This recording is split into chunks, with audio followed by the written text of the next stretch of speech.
Hey all, I share here. This is an example, just happened this week, of a reason why someone who has been fighting for disability for quite some time, such as those 12 months that people are suffering through initial right now, and why someone might decide to cancel their case, despite being disabled from working full time. Okay, so let me give an example. A person in a particular example here, a single person with no partner. So there's no spouse. I believe in the beginning there had been a significant other, but not necessarily one that shared in the financial aspects of life. This person is, I would say, I'm not sure when we started, but shortly thereafter or more recently is eligible for early retirement. However, that's not the kicker, because as you might know from other videos, you can file for early retirement while you have a pending Social Security disability claim, should you choose. Okay. So, and sometimes people do that because they have zero choice in the matter. They're either going to become homeless and be in a shelter or starve or something of that nature, and they have got to get in at least that basic early retirement income, despite the stiff repercussions of collecting early will do to them should they not prevail on their SSD. There's another video on that.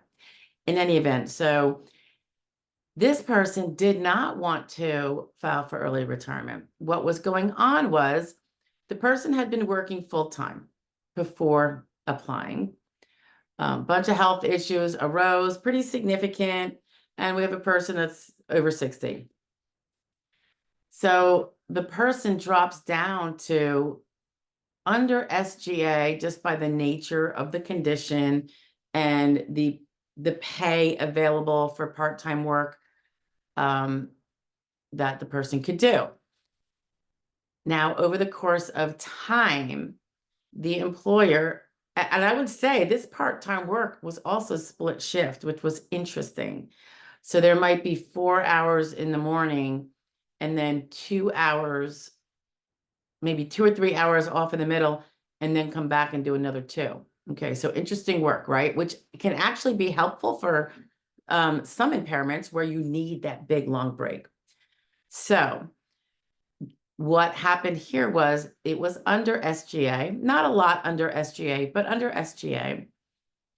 But then the employer wanted additional, I think it was an hour and a half of weekly shift time, maybe 2. And that was just a few months ago, as well as a raise. So the raise was another, say, if the person's working 24 hours a week, maybe the raise is now another $40 a week. So, and again, this was not the way the entire initial went. This is what's occurred more recently. And at the same time, or shortly thereafter, there was a denial on initial. Disappointed denial on initial. I will say sometimes when we are working part-time, particularly if it's not like 10 hours a week, but something more than that, sometimes we do let our health visits fall to the wayside. We're probably very exhausted if we have significant medical impairments. That makes us more exhausted after a part-time job, and maybe not as I don't want to say willing, but it's very easy to put off our own needs when we're exhausted, when we know we have to go back to work the next day or in 2 days. When we have a day off, we need it to regroup. So all of this is very, very human. So between the minute increase in hours to somebody who was working close to SGA, but under SGA to begin with, and the pay raise, which I'm sure an employer, felt he or she was doing the right thing, which it is, generally speaking. But now the person for the last couple of months is over SGA. And you know how sometimes we can reduce ourselves below SGA on an apparent above SGA job with impairment-related work expenses, IRWEs, that wasn't the case here. If you're on Medicaid, many times there's not going to be copays. So not even those could be used to bump someone down below SGA. So we have a situation where the individual is working SGA. So I think it would have been this is heading into the 5th month. The increase in income will in due time be for sure a necessary, certainly a denial on a continuing disability claim. Sometimes if someone goes back to work because they recover enough, you could still have a closed claim period and continue that aspect of the case while the person is no longer claiming to be continuously disabled. That is something that wasn't really something that was jumping out here, though. In any event, the person doesn't want to take early retirement for the simple purpose that the person knows that if they take early retirement now, if they do not prevail on SSD, they will be stuck with the early retirement. That's going to be really hard to live on for the long term. You know, once that person can't work part-time anymore and you're stuck with only the early retirement. And that is one of the reasons why some people do not take early retirement. There's reasons other people don't take it. But that's a big one, I think, trying to, the understanding that if that's all you're going to have to live on, you might want to make it the biggest bang for its buck you can by waiting till full retirement age to collect it. And I think that's this person's goal. But this person, you know, I suggested, and we talked about it. Well, can you cut back down a few hours to get under the SGA, the 2024 SGA? And the response was, I don't think so, because this is what my boss wants. And it's a job that the person loves. So it's like the perfect job, but we have this SGA problem.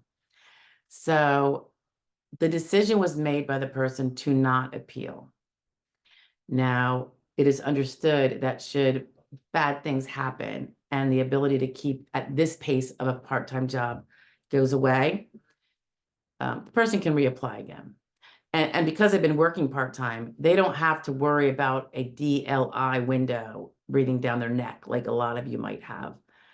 That's probably 5 years out or 4. It's something nice. So anyway, the end all is the person is going to not appeal the denial and let the denial become relatively ironclad. It may not be ironclad if we ever have to file again. We might be able to get a reopen. That will depend on certain factors, but that I'm not going to go into here. But this is an instance where someone in the middle of a claim due to work is going to stop the claim and hope for the best. And I hope so much for the best for the person, because wonderful person, morally speaking. I just want to make sure the person knows exactly what the pros and the cons, the repercussions of the decision, what could be the alternative.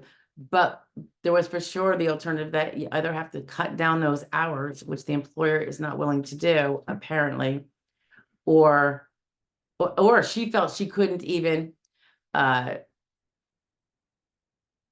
down those hours because of increase in price. We talked about the prices of everyday living are so high right now. And I understand that. I was just at the store.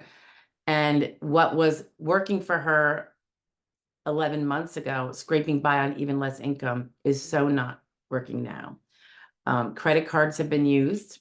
That's another thing that's kind of a sign that things are not working. And again, it's much harder with someone that doesn't have a partner to financially split things, whether it's a roommate, splitting those bills in half, the living bills, or another kind of partner.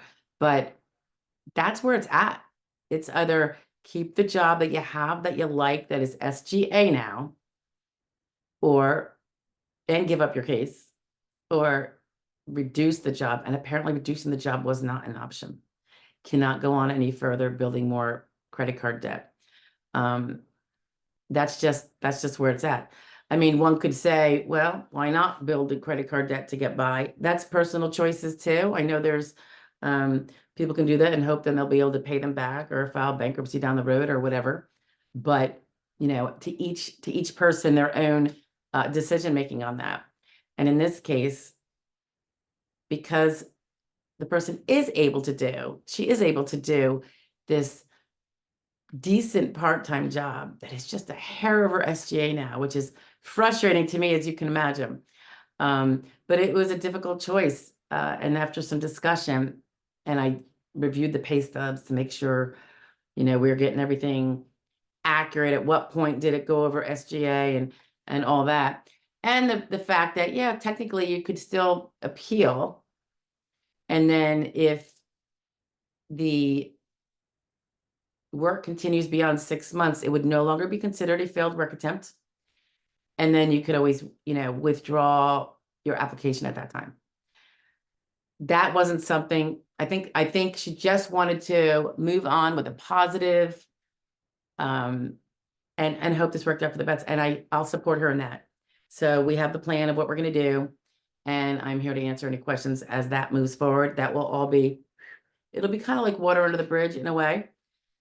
Although the current initial denial will still stand. Had this happened a little bit earlier, there would be no initial denial. There would have been a withdrawal of the application and no denial at the lower level. Like I alluded to before, there are times when you can get that. If you ever apply again, you can get that old application opened based on certain criteria being met. That may or may not be the case here, but it's always something I look into whenever I refile for somebody who didn't get through to the ALJ hearing and have a hearing for themselves, but were denied on a prior case. So anyway, that is a case that is going to be closed, because the circumstances of the claimant have changed. And I think it's important to support her in that. And after explaining to her the pros and the cons, and I hope all the best and that the health does not deteriorate. And at the very least, this level of work can continue.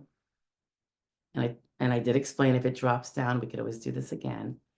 But if it does continue, then person could feasibly live, you know, modestly until full retirement on the income, and then have the Social Security retirement at the maximum. Or if she waited till 70, if she could pull it off till 70 at a part-time nature and get by, then it would be a far even greater amount than full retirement, like another 30% or something.